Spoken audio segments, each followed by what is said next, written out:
قل إن صلاتي ونسكي ومحياي ومماتي لله رب العالمين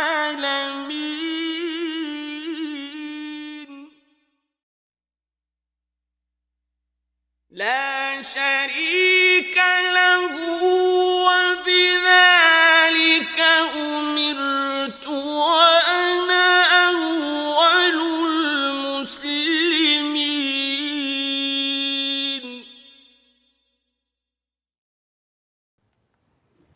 بسم الله الرحمن الرحيم. الحمد لله رب العالمين. صلى الله وسلم وبارك على عبده ورسوله نبينا محمد وعلى آله وصحبه أجمعين. أما بعد. We reach what chapter in the end?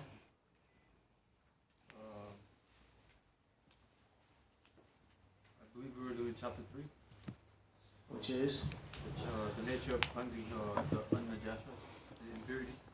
But we mentioned last week hadith number 22. Hadith number 22. The first hadith in the chapter of removing najasa. Removing something that's najis. Something that is physically impure.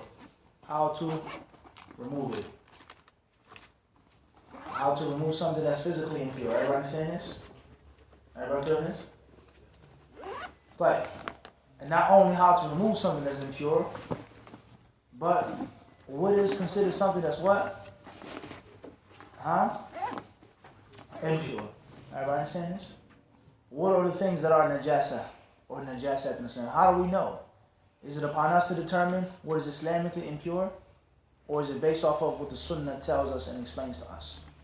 What you consider to be nasty and disgusting and filthy and dirty is one thing. And in most cases, or we say in many cases, what? Those things are najasa or najis, but not necessarily. Everybody understand this? What is considered to be najis? Something that's haram. Just because it's haram doesn't mean that it's najis. We're going to get into that. Everybody understand this chapter? That's the fiqh of this what? Of this chapter. Everybody understand this? That's the what? The fiqh of this chapter. Everybody clear on this? So you can take this book, this chapter, you could go home, your friends, your wife, your family, your husband, whoever, sit down and what? Explain to them just like what? Just like what? Just like this. Everybody clear on this? What does it mean? Why have these books of hadith in your house? If you don't understand what they mean, the fiqh of them, the understanding of them. And most importantly, to offer how to physically benefit from them on a daily basis. The only reason why we seek knowledge is to benefit from that knowledge. You know what? On a daily basis, to the best of our capability. To the best of our what? Capability. Everybody clear on this? Okay, so just asking about you, Sharif. Right. Says here, الباب الثالث باب إزالة النجاسة وبيانها. The chapter of, as for instance, bayanuha or bayaniha, the chapter of what are najasat, and most importantly, how to cleanse yourself, or your prayer rug, or your carpet, or your car, or your seat, or your upholstery, what? From najasa. Everybody understand this? And I'll make sure that you don't forget to charge this in case it dies. The battery. It's 86. Okay.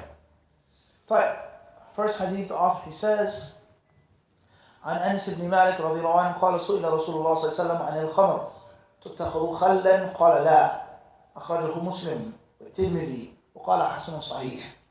فضل نحيان. Narrated Anas bin Malik on the authority of Khaybar. Allah's Messenger sallallahu alaihi wasallam commanded Abu Talha to announce Allah and His لا. First hadith of the chapter. Narrated Anas bin Malik, Allah's Messenger sallallahu alaihi wasallam was asked about making vinegar out of alcohol. He said, no, it is prohibited. Reported by Muslim and Tirmidhi, and the later graded Hasan Sahih. Hadith says that Anas radiallahu anhu reported that the Messenger of Allah was asked about what? Wine. Can it be made into what? Vinegar. The Rasul said no. And it doesn't necessarily say now it's prohibited. He said what? No. This hadith is collected by Imam Muslim and Sahih Muslim. So if you're doing a book report, or if you're writing a book or writing an article, now if you had a debate in school, seriously, if you had a presentation you had to do in college, and you wanted to find out this hadith where it was, you wouldn't say collected by Bulughul-Maram, collected in Bulughul-Maram, as some people do. That's wrong. You would have to say collected what? Muslim. And it'll be your job and your responsibility to do what? Go back to Sahih Muslim. Go back where? To Sahih Muslim. And not just suffice yourself with this book. It's a good reference. But when you put something together, you wouldn't be able to what? Go back to the original source. How about clear this? Right, Yusuf, Muntasir, go get Sahih Muslim, please. Yallah. Right. And it's also collected by Tirmidhi. So bring back the book of Tirmidhi too, please. What's the main understanding of this hadith? What's the main benefit of this hadith, I will say? The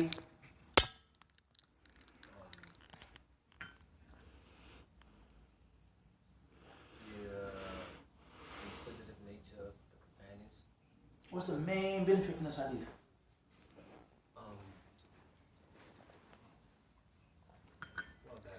Well, the main topic of this hadith is what? Let me have to say the chapter. This hadith, just a hadith. What's the main lesson from this hadith? The Prophet was asked about wine being turned into vinegar. He said no. Right. So what's the point? I'm asking you, the main point, the main lesson. Why did the author put this hadith in this chapter? Khamar, vinegar, transformation. Default is always haram. Something else.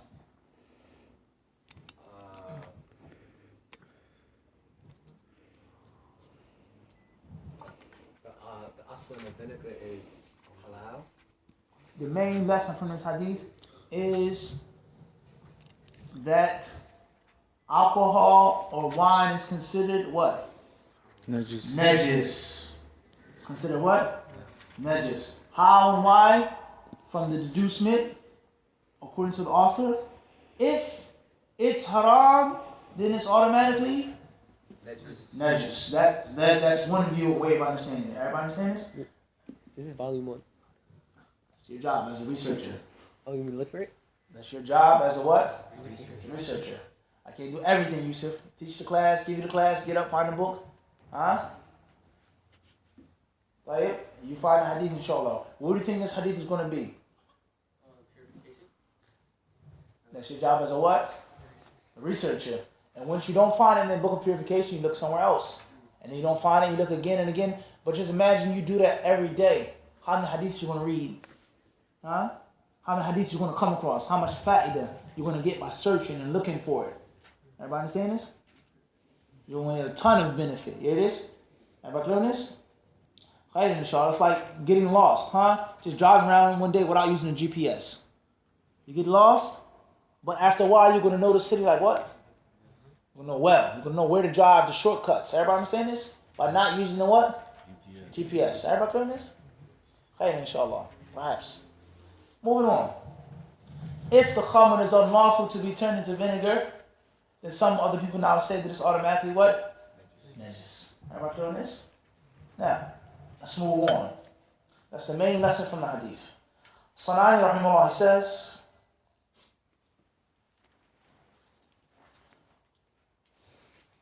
ومثله حديث أبي طلحة فإنها لما حرمت الخمر سأل أبو طلحة النبي صلى الله عليه وسلم عن خمر عنده لأيتام هل يخللها فأمره بإراقتها. أخرجه أبو داود والترمذي. والعمل بالحديث هو رأي الهادوية والشافعي بدلالة الحديث على ذلك، فلو خللها لم تحل ولم تطهر، وظاهره بأي علاج كان ولو بنقلها من الظل إلى الشمس أو عكسه، وقيل تطهر وتحل. وأما إذا تخللت بنفسها من دون علاج فإنها طاهرة حلال، إلا أن قال في البحر إن أكثر أصحابنا يقولون لا تطهر وإن تخللت بنفسها من غير علاج. He goes on to mention on how the people of knowledge differ over this hadith. There's another narration by Abu Talha in which the Messenger of Allah was asked about some wine that he had. Some orphans had this wine. And he asked about turning it into khamr. And he said, no. He said, what? Pour it out. He said, what? Pour it out. So some of the people nowadays, they say, if the khamr is turned into vinegar, then it's unlawful. But if it turns to vinegar by itself through time, then it's what? Lawful. Everybody understand this? Before we go any further? Khamr or the turn into vinegar, or vinegar turn into khamr? The khamr turning into vinegar. He says, وَعَلَمْ أَنَّ الْعُلَمَاءِ فِي خَلِّ الْخَمْرِ ثَلَاثَةَ أَقْوَالٍ الأول أنها إذا تخللت الخمر بغير قصد حل خلها وإذا خللت بالقصد حرم خلها. There are three schools of thought with regards to this issue. With regards to what? This issue. Three what? Schools of thought. The Sunnah has taught us, the Sunnah of the Rasul taught us what? Is that turning alcohol into vinegar is what? Prohibited. Is what? Prohibited. In Sahih Muslim. Everybody know this? Now, what do the schools of thought? How do they understand this hadith and other hadiths? Everybody understand the next step? The first school of thought is that if the khamr transforms into vinegar by itself, without the intention, then it becomes what? Permissible. It becomes permissible. And if a person intentionally transforms the alcohol into vinegar, then it's what? Haram. That's the first view. Everybody clear on that? That's the first school of thought. Number two. الثاني يحرم كل خل تولد من خمر مطلقا. Is that any vinegar that comes from wine is absolutely prohibited. Intentionally, unintentionally, it's what? 100%. Everybody clear on this? Simple, clear, easy view. Why don't they take the view of this hadith or other? Everybody understands? That's their method. Everybody clear on this? Is that it's totally what? Unlawful. الثالث, the third school of thought. أن الخل حلال مع تولده من الخمر سواء قصد أم لا إلا أن فاعلها آثم إن تركها بعد أن صارت خمرا عاصا لله مجروح العدالة لعدم إراقته لها حال خمريتها فإنه واجب كما دلله حديث أبي طلحة.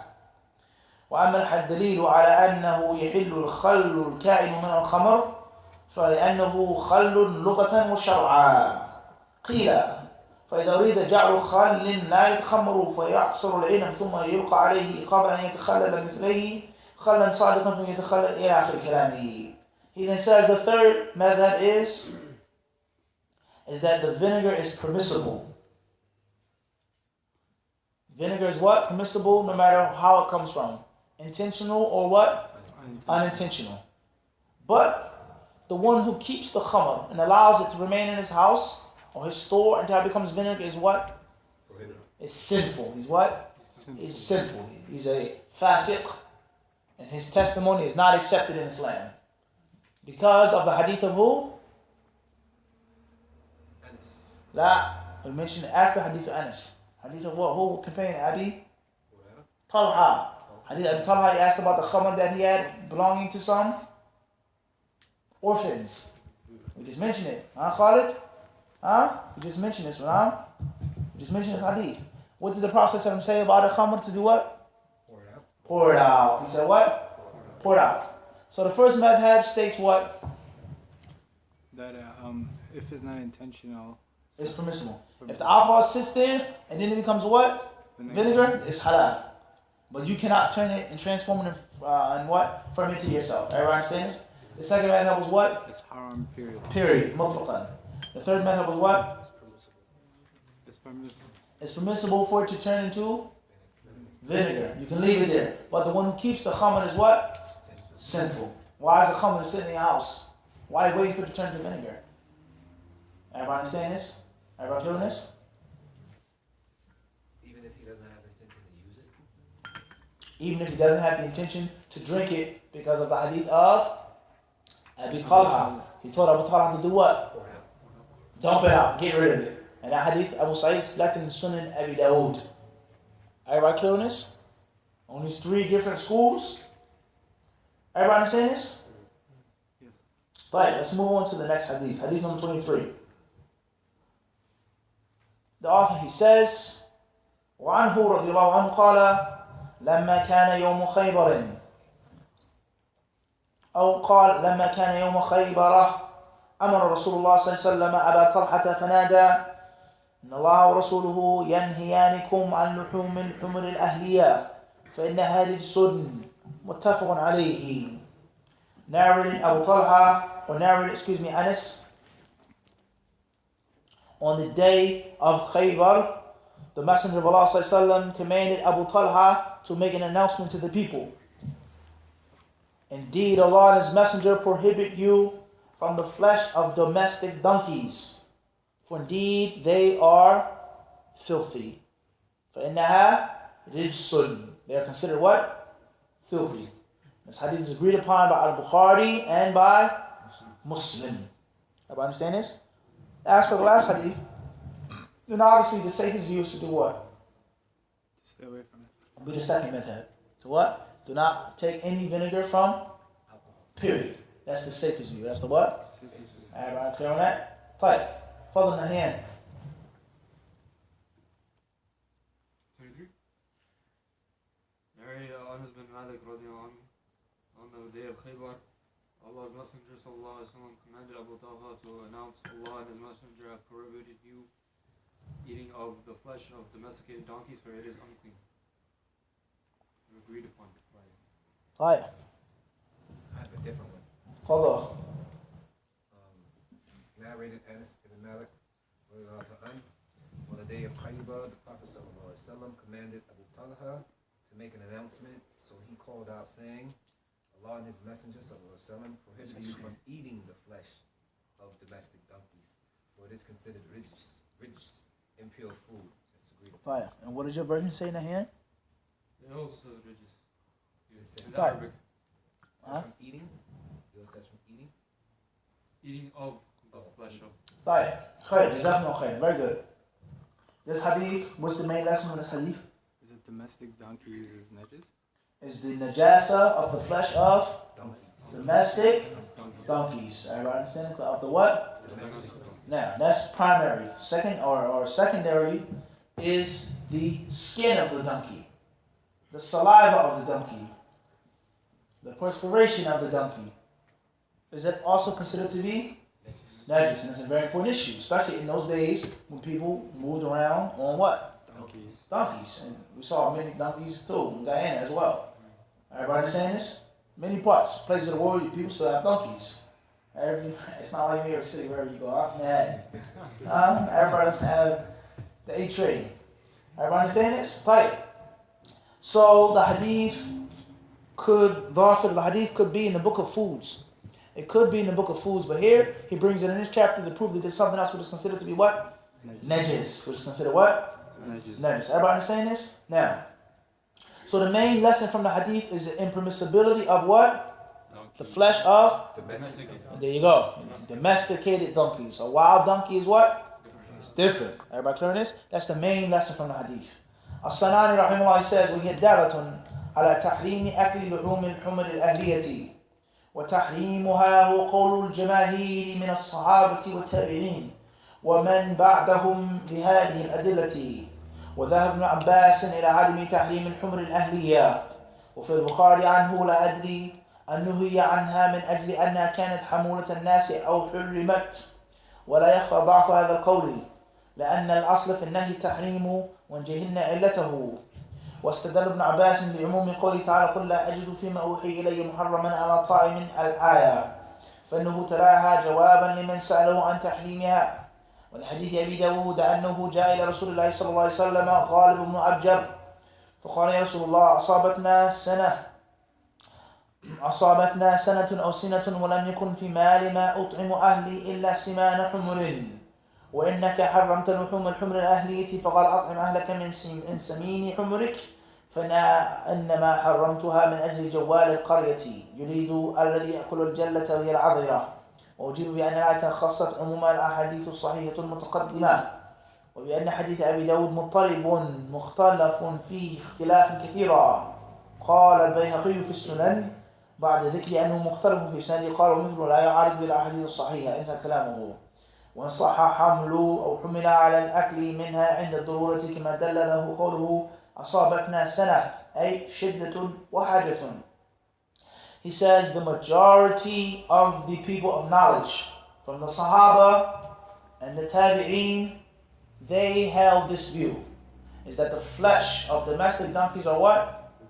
Haram, not lawful to be eaten, except for Ibn Abbas. Ibn Abbas's view is that they were permissible. Is that they were what? Permissible. They were permissible to be eaten. Why did Ibn Abbas take this view? Was Ibn Abbas not upon the Sunnah? He didn't want the Sunnah. He was a deviant. We were here today. Everybody understand this? La. He had a dalil. He had a reason why he took that view against the majority of those other what? Sahaba and Tabi'in. Everybody understand this? Ibn Abbas, he says in Sahih Bukhari, he says, I don't know why the Prophet ﷺ made the flesh of those donkeys haram. Was it because the people had to ride upon those animals? Or was it because the Prophet said that it's absolutely haram? In other words, as if Ibn Abbas said, the reason why the Prophet said don't eat the meat because it's what? The people have to what? Don't destroy your wealth. Everybody understand this? And then he also mentions that this view is weak. The view of Ibn Abbas is what? Said it's weak. And he says, and that's because when the Prophet ﷺ prohibits something, then that thing is haram, even if we don't know the what? Reason. The reason. But that can be argued too. Because Ibn Abbas is saying, as if he's saying, that the Prophet ﷺ didn't say it's haram just because it's haram, but only for what? A reason. Specific reason. Ibn Abbas, he didn't recite the verse in the Quran, in chapter number 6, in which the author says, or Allah the Exalted, he mentions, قُلْ لَا أَجِدُ فِي مَا أُوحِيَ إِلَيَّ مُحَرَّمًا عَلَى طَاعِمٍ يَطْعَمُهُ. Allah says, say, O Muhammad, لَا أَجِدُ, I find nothing haram to consume except for that which is listed. And Allah mentions several things. And he says, Ibn Abbas is saying, in that verse, the flesh of the domestic donkey is not, it's not mentioned. Everybody understand this? As if Ibn Abbas didn't know about the hadith specific, or whatever the case may be. Everybody clear on this? So therefore, he mentions very long argument discussing these issues. And he says that the strongest view is that it is haram. It's what? It's haram. Everybody understand this? Now, let's move on. The author, he says, ذكر وذكر المصنف لهذين الحديثين في باب النجاسات وتعدادها مبني على أن تحريم من لازمه التنجيس وقول الأكثر وفيه خلاف. He says, Abu Sa'id, that the author only mentioned these two hadiths in the chapter of impurities to prove something. Because these hadiths could go where? Food. The chapter of foods. Khamr, vinegar is what? Food. Flesh of a donkey is what? Food. He says that the author mentioned these two hadiths back to back on purpose to prove something. And that is if that something is haram, then the thing is considered to be what? Najis. Everybody understand this? And he says, and this is the view of most of the people of knowledge. The view of what? Most of the people of knowledge. He then says, وَالْحَقِّ أَنَّ الْأَصْلَ فِي الْأَعْيَانِ الطَّهَارَةِ وأن تحريم لا يلازم النجاسة فإن الحشيشة محرمة طاهرة وكذا المخدرات والسموم القاتلة لا دليل على نجاستها. He says, in the truth, the strong view is that that's incorrect. And that an essence in Islam or substance in Islam is what? Pure until proven to be impure. Everybody understand this? And just because something is haram does not mean that it is najis. Everybody understand this? Such as he mentions an example, this hashisha. Let's say a person says marijuana, for example, which may be a bit different, but this is drugs or poison. They are considered to be what? Haram, without a doubt. But does it mean that it's physically what? Doesn't necessarily mean that. Can a man wear solid gold? No. Does it mean that it's what? Impure. La. Can a man wear pure silk? Does it mean that the silk is? Everybody understand the rule? So this is his view. He says that any substance in Islam is tahir until proven to be najis. Just because haram does not mean that it is. Najis. But everything that's najis is. Haram. Everybody understand the qaida now? Everything that is najis is what? Haram. Haram. Everybody clear on this? Everything that is haram is not necessarily najis. We got this? Sure. Everybody got this? He then says, وأما النجاسة فيلازمها تحريم فكل نجس محرم ولا عكس وذلك لأن الحكم في النجاسة هو المنع عن ملابستها على كل حال فالحكم بنجاسة العين حكم بتحريمها بخلاف الحكم بالتحريم فإنه يحرم لبس الحرير والذهب وهما طاهران ضرورة شرعية وإجماعا فإذا عرفت هذا فتحريم الخمر والحمر الذي دلت عليه النصوص لا يلزم منه بنجاستها بل لا بد من دليل آخر عليه. ولا بقينا على الأصل المتفق عليه من الطهارة فمن ادعى خلافه فالدليل عليه. وكذا نقول لا حاجة لإتيان المصنف في حديث عمرو بن خارجة مستدلا به على طهارة لعاب الراحلة. وأما الميتة فلولا أنه ورد دباغ الأديم طهوره وأي ما دهاب دبغ فقد طهر لقلنا بطهارتها إذ الوارد في القرآن الكريم أو إذ الوارد في القرآن تحريم أكلها لمن لكن حكمنا بالنجاسة لما قام عليه دليل غير دليل تحريمها. He says, explaining this rule is that everything that is haram is not najis, but everything that is najis is automatically haram because you are to avoid the direct contact of najasa. The blood of minces, urine of a human being.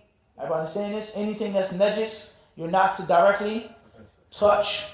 Everybody understand you shouldn't what? Touch. That's najasa. But something that's haram does not mean that it's najis. Everybody understand this?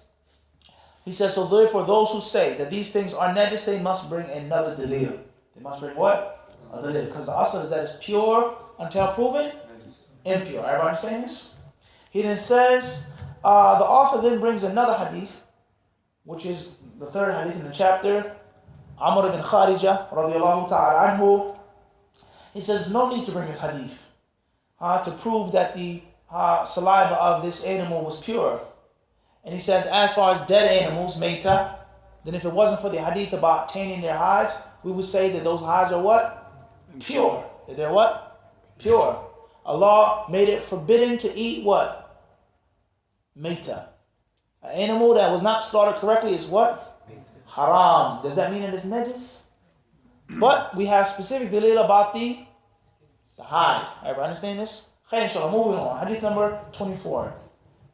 وعن عمرو بن خارجة رضي الله عنه قال خطبنا النبي صلى الله عليه وسلم بمنى وعلى راحلته ولعابها يسير على كتفه أخرجه أحمد والترمذي وصححه. He says here, narrated Amr ibn Kharija, may Allah be pleased with him, the Prophet ﷺ gave us a sermon at Mina, and he was upon his camel, and the camel's saliva dripped upon my shoulder. It dripped upon my what? My shoulder. This hadith is by Imam Ahmed and Imam Tirmidhi, who graded the hadith to be sahih. Hold on a hand. Narrated Aisha, radiallahu anha, Allah's Messenger. Narrated. 24. Right? Narrated Amr bin Kharija, radiallahu anhu, Allah's Messenger sallallahu alaihi wasallam delivered a khutbah to us at Mina while mounted on his camel, and its saliva was dripping on my shoulders. Reported by Ahmed and Tirmidhi. Right. The main lesson in this hadith is what? Camel saliva is La, deeper than that. Now you gotta get some real fiqh. Stronger than that, deeper than that. permissivity of giving a qurban. Is that the animal whose flesh is lawful to be eaten? The saliva is not najis. That the saliva is what? Not It's pure. Everybody understand this? And many other things which will come later on, such as the urine, or such as stool, dung. Everybody understand this? Goats, sheep, cows, camels. Everybody understand these things? Chickens. Is their waste pure or impure?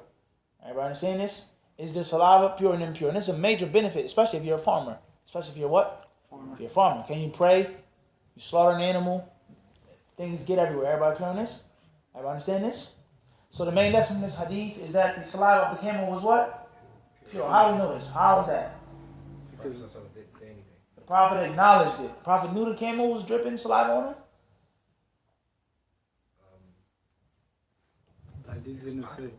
It's possible, but that doesn't say it. Doesn't necessarily what? Doesn't necessarily say that the Prophet knew about it, but that's the usage of this hadith. Now let's mention the biography of his companion.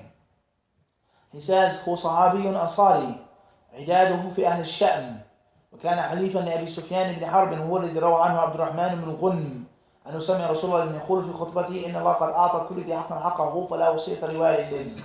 He says this man Amr ibn Kharija is an Ansari. He was from the what? The Ansar. And he came from, or he's from the people of Sham. And he was an ally of Abu Sufyan ibn Harb in the days of جاهلية. Everybody understand this? طيب. والحديث دليل على أن اللعاب ما يؤكل لحمه طاهر، وقيل هو إجماع، وأيضا الأصل فذكر الحديث تأكيدا للأصل. ثم هذا مبني على أنه صلى الله عليه وسلم علم سيلان اللعاب عليه فيكون تقريرا. This hadith proves that the saliva of an animal whose flesh is lawful to be eaten is what? Tahir. Is what? Tahir. And some scholars say that this is ijma'. Some say all of the ulama hold this view. Some of them say this. The what? The saliva, not necessarily the waste. Everybody clear on this? When you're walking through the park, I would say the Eid, geese in the park. Maybe not in New York City. I haven't seen any geese in New York City. But Philadelphia or New Jersey, there's lots of geese. So you're walking through the park and there's geese droppings everywhere. What? Geese droppings what? Everywhere. Baisley Pond? Okay, there you go. Ahsan, good job. He backed you up on that one. I said it hit. No, but he brought the lid, the clear the lid. Huh? I can tell you my backyard. I can't. You didn't know, but you did. At the end of the day, geese are everywhere. You walk through it, you step in it. You have to take off your shoes. Everybody understand this? Can you eat a goose in this land? You can slaughter a goose. Why not? I didn't say anything. You know, you're looking like last. How Why can't you eat a goose? I never ate one. No, I'm talking about the permissibility of it. It's a bird. It's like a chicken. Big. You want geese, goose? No, I'm saying, what will make you think that it's haram though? I didn't say it was haram. What will make you think? Words are clear. What will make you think that it's haram? It doesn't eat meat. It's not a scavenger. It doesn't have fangs or claws. It's a grazing bird. That was on the menu. Too much fat. That don't make it haram. Ducks have a ton of fat. It's on the land a lot. Try it. But it is not water land. It's not amphibious. Everybody understand this? Tight. Everybody clear on this? Khayr, inshallah. Let's move on. So he says this hadith teaches us that this saliva is what? Tahir. And that's the asl. But this hadith further reaffirms the what? The asl. Everybody understand? Khayr, inshallah. Let's move on. Hadith number 25. The author, rahimahullah ta'ala, says, وعن عائشة رضي الله عنها قالت كان رسول الله صلى الله عليه وسلم يغسل المني ثم يخرج إلى الصلاة في ذلك الثوب وأنا أنظر إلى أثر الغسل أو الغسل متفق عليه ولمسلم لقد كنت أفركه من ثوب رسول الله صلى الله عليه وسلم فركا فيصلي فيه وفي لفظ له لقد كنت أحكه يابسا بظفره من ثوبه. تفضل. Narrated Aisha, Allah's Messenger ﷺ used to wash the semen and then go off for prayer in that very garment. And I could still see the trace of the washing on it. Agreed upon. Muslim has, I used to scrape the semen off the garment of the Allah's Messenger ﷺ, and then he offered the prayer wearing it. And yet, in another narration of Muslim, verily, Aisha, used to scrape the semen off his garment with my fingernail while it was dry. Right. What do we benefit from this hadith? What's the main lesson from this hadith? It's not major impure, but you should wash it out. Semen is pure. The purity of semen in Islam. And that it is not what? Najis. It's not what? Najis. You may want to wash it off, clean it off, whatever the case may be, but Islamically it is not what? Najis. And this is a tremendous benefit. Like many different issues. Especially with get married, Sharif. Everybody understand this? This is very important. Just don't shine this in the deen. Everybody understand this? Everybody clear on this? Yes. Tahir. You with me, Sharif? You sure? Okay. Barakallahu. Allah bless you. Ameen. Inshallah. So the main lesson of this hadith is that semen is what? Tahir. It's what? Tahir. Everybody clear on this? Khayr, inshallah. So let's move on. The biography of Aisha radiallahu anha. هي أم المؤمنين عائشة بنت أبي بكر الصديق أمها أم رومان ابنة عامر خطبها النبي صلى الله عليه وسلم من مكة وتزوجها في شوال سنة 10 من النبوة وبنت 6 سنين وعرس بها في المدينة في شوال سنة 2 من الهجرة وقيل غير ذلك. وبقيت معه 9 سنين ومات عنها ولها 18 سنة من غير اعتبار الكبر في سنة وفاته صلى الله عليه وسلم عنها. ولم يتزوج بكرا غيرها. واستأذنت النبي صلى الله عليه وسلم في الكنية فقال لها تكني بابن أختك عبد الله بن الزبير. وكانت فقيهة عالمة فصيحة فاضلة كثير الحديث عن رسول الله صلى الله عليه وسلم عارفة لأيام العرب وأشعارها. روى عنها جماعة من الصحابة والتابعين. نزلت براءتها من السماء ب10 آيات في سورة النور. توفي رسول الله صلى الله عليه وسلم في بيتها ودفن فيه. وماتت من المدينة سنة 57 وقيل سنة 58 ليلة الثلاثاء 17 خلت من رمضان ودفنت ببقيع. وصلى عليها أبو هريرة وكان خليفة مروان في المدينة. He says that Aisha radiallahu anha is the mother of the believers. Her name was Aisha, the daughter of Abu Bakr as-Siddiq. Her mother's name was Rumman, the daughter of Amir. The Prophet ﷺ married her in Mecca. He made the contract in Mecca and it was finalized. They were married in the month of Shawwal. And during the 10th year of the prophecy. During the 10th year of what? Prophecy. Hijrah or prophecy in Mecca before Hijrah. And she was 6 years old. And the Messenger of Allah alayhi salatu wasalam consummated the marriage in Medina, also in the month of Shawwal, during the 2nd year of the Hijrah. And people say other than that. They say what times other than what? Other than that. She stayed with the Messenger of Allah for 9 years. And when he died, she was 18 years old. Everybody understand this? He then says he was the only virgin that the Prophet married. One day she asked the Prophet to make a kunya. Obviously she didn't have any children yet. He says, take the kunya. He says, bibni ukhtika, of your niece. Abdullah, he said, excuse me, your nephew. The son of your what? Your sister. Abdullah ibn Zubayr, Abdullah. What? He says that she was a great scholar of fiqh. She had a great deal of knowledge. She was very fluid and eloquent in speech. Of tremendous virtue. And she narrated many hadiths from the Messenger of Allah ﷺ. She had a great deal of knowledge of history of the Arabs and also of their what? Legacy of literacy and of the poetry. Many of the companions narrated from her and tons of tabi'een all what? Took hadith from her. When you're making a biography, most of the facts that you mentioned. Name, born, father, mother, virtues, students, teachers. Everybody understand this? Allah Azza wa Jalla, He sent down 10 verses concerning Aisha, that she was free from those accusations in Surah An-Nur. The Messenger of Allah died in her apartment, and he was also buried in her apartment.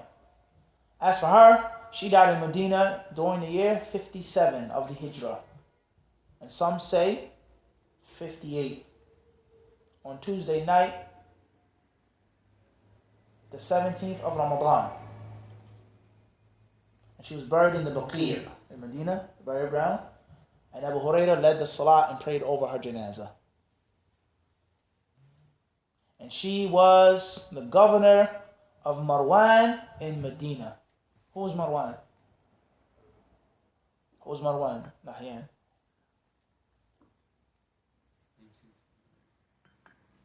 I know who Marwan was. The Khalifa. Right, where? Medina? Who was Marwan related to or attributed to? Ibn Abi Sufyan. Right. Khair, inshallah. Ahsan. Very good. So that's some benefit with regards to the life of what? Aisha radiallahu anha.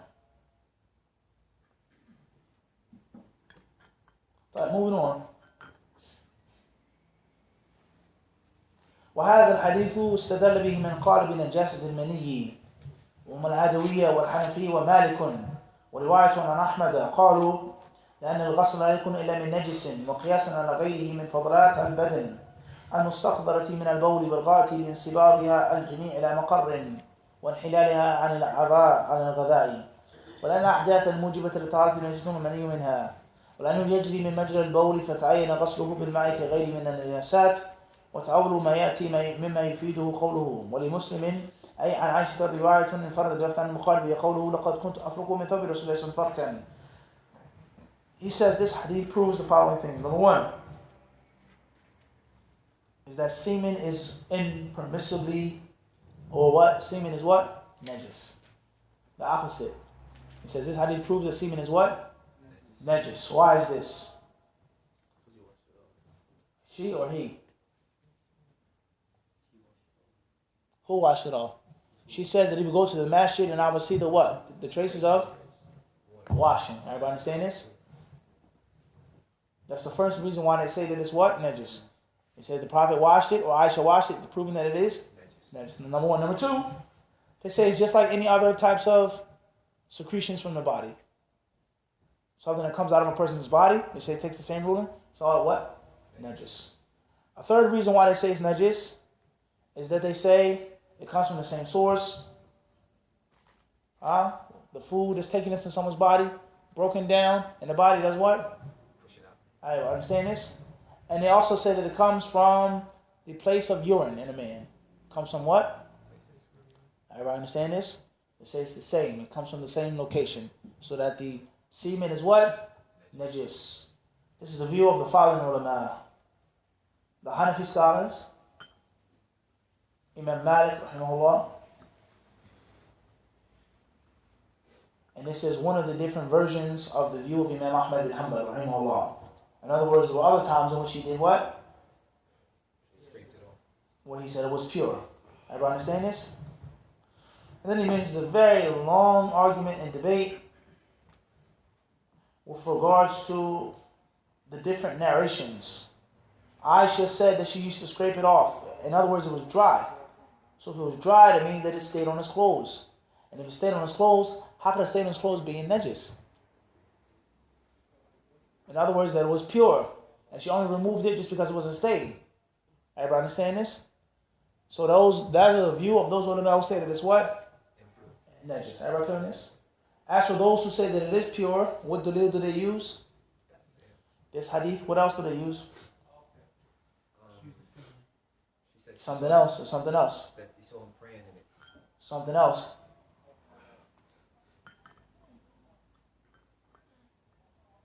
And something else. Something else that proves that it's pure is what? Something else that we told you and told you and told you and told you. One word. La.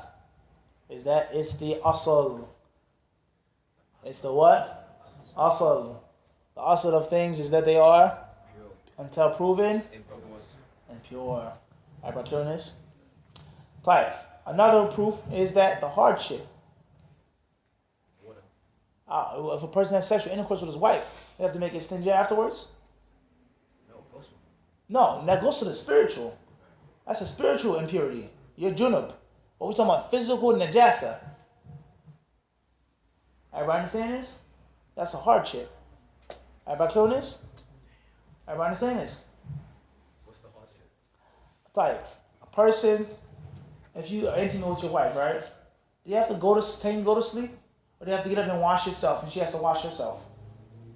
There was a narration where the Prophet went to sleep afterwards, right? The point is that saying that the semen is najis, once it leaves your body, you have to do what? Clean yourself. And your wife has to also clean herself. We have no narration stating that. Everybody understand this? He says here, and they say that Aisha, what she meant by scraping it off was scraping it off with water. And that's also what? Da'if.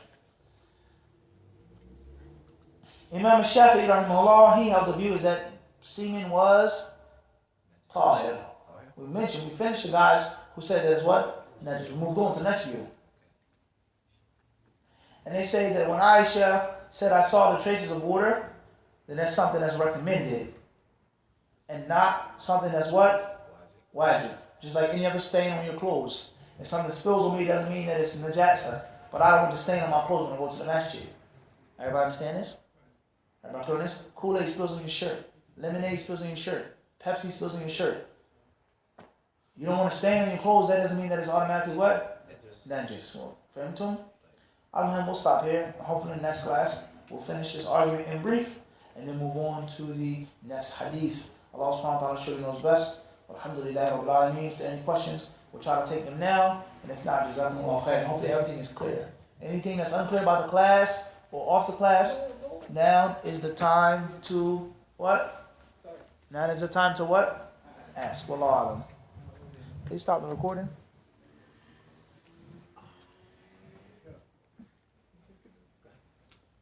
Trying to get the questions for the online people.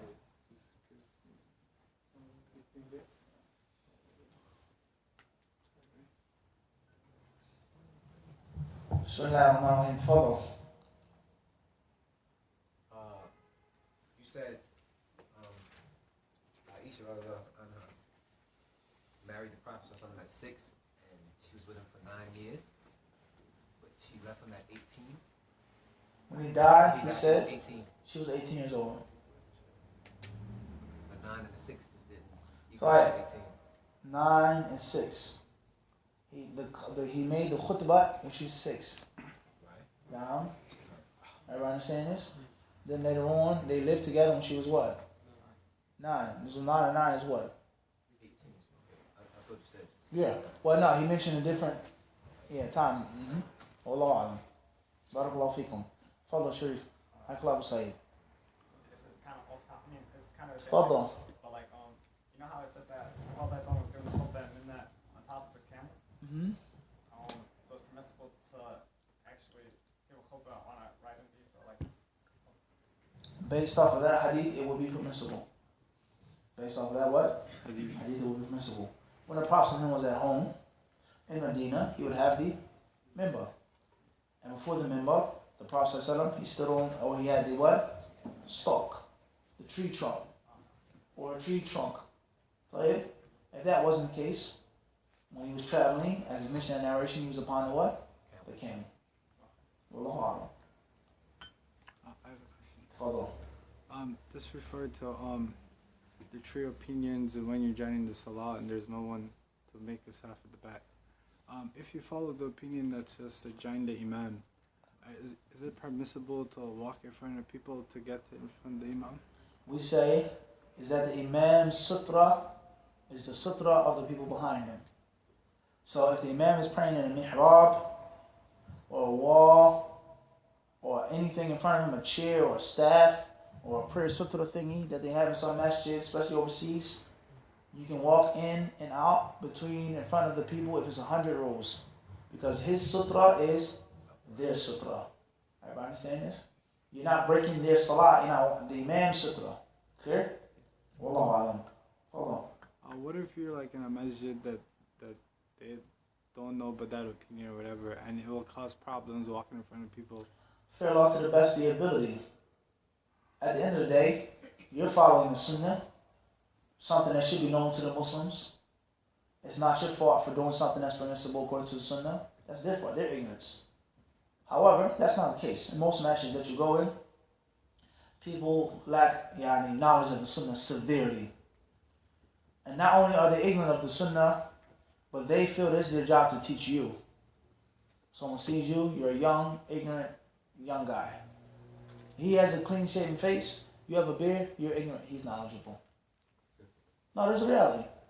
Unfortunately, you go into a masjid, you have on a thobe and a kufi, you're covered like a Muslim. A guy who's not dressed like a Muslim, he tells you that he's wrong. It's sad. No humility, no humbleness. I automatically know, you automatically what? Don't know. It's a big problem. And many problems behind this.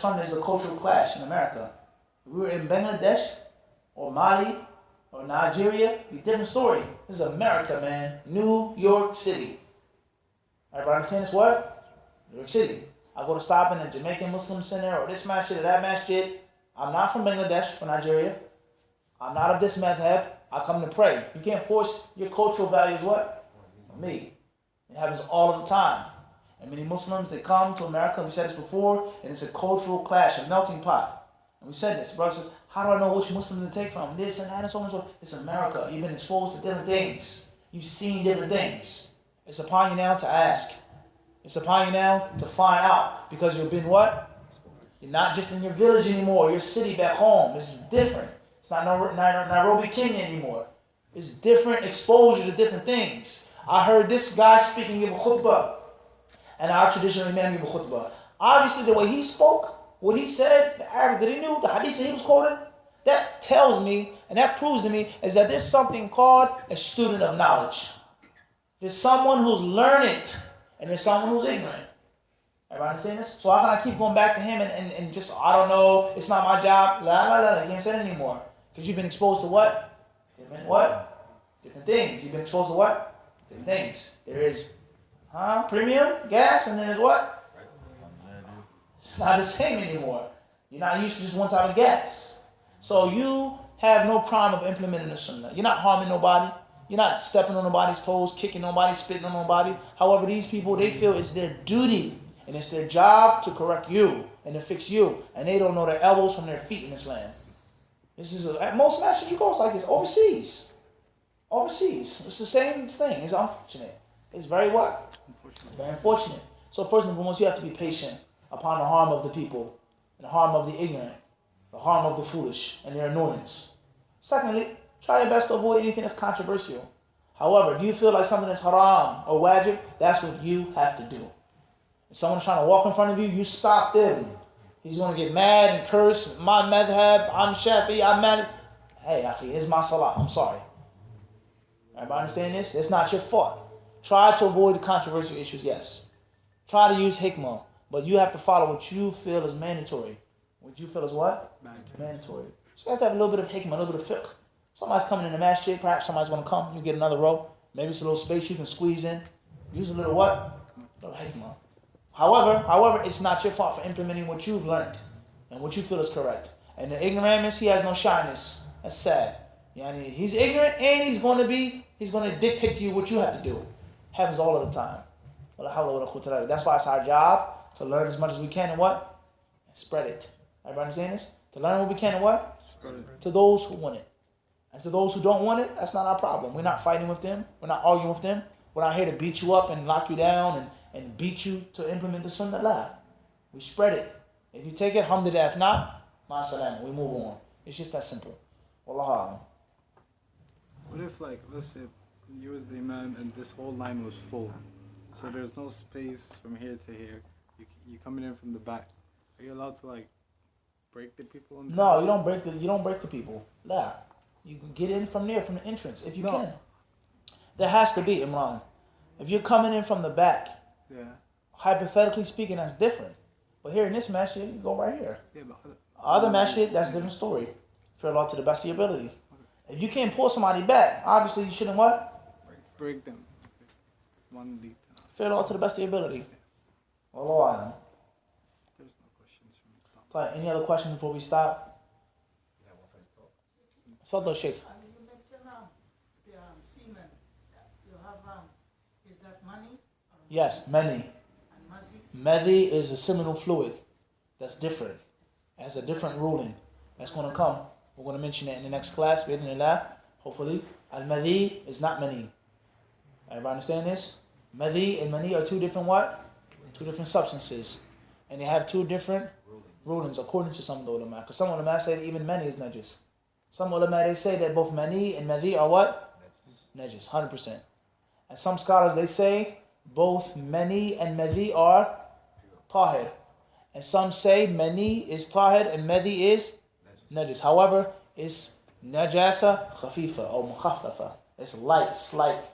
It's not something that you have to scrub your clothes with.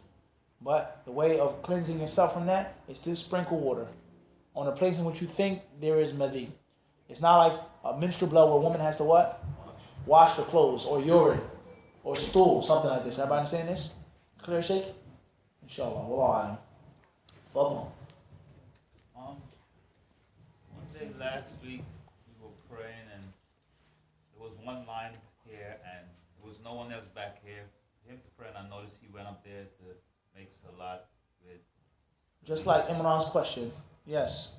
We said that this is done because a person should not pray by himself. The sunnah of the Prophet ﷺ is not to pray what? By yourself. So you have several options. If you come to the masjid and the row is full, either try to fit in or wait for somebody to come without missing a rak'ah. Another option is to pull someone back. Another option is to pray behind with the imam. Another option is to pray by yourself. All of these different scenarios. You have to do that what you feel is best. That what you feel is safest and closest. Everybody understand? Obviously, praying by yourself is the weakest of the four scenarios. Everybody understand this? So waiting a few minutes is not that bad. Going behind the imam or next to the imam is what? Not that bad. Even though a couple people's eyes will be lifted. Pulling somebody back, you shouldn't do it. But if you did pull someone back, then many other people knowledge would say that it's permissible. And also praying by yourself. All of the ulama don't say it's haram, but we say that's the what? We say that's the sunnah. That you should not pray by your what? Behind the row. Wallahu alam. Oh, What if someone is already up there with the imam, somebody else comes in? clear. Who's he with? Go on his left, on his right. And if not, let's say it's crowded, super crowded Jumu'ah, pray on the left of the imam. Pray what? You have to. If somebody else comes Make another row. And do what you gotta do. Yeah, no problem. It's just that simple. Get in where you fit in. The man move up a little bit, they move back a little bit, etc. Wallahu alam.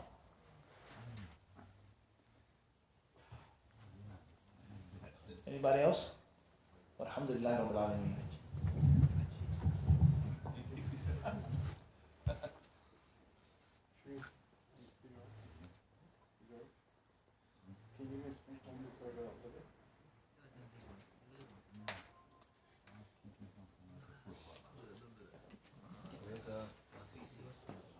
He's coming, inshallah. He was late because he couldn't make this call.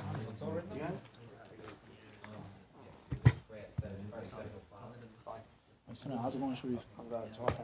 How you make out?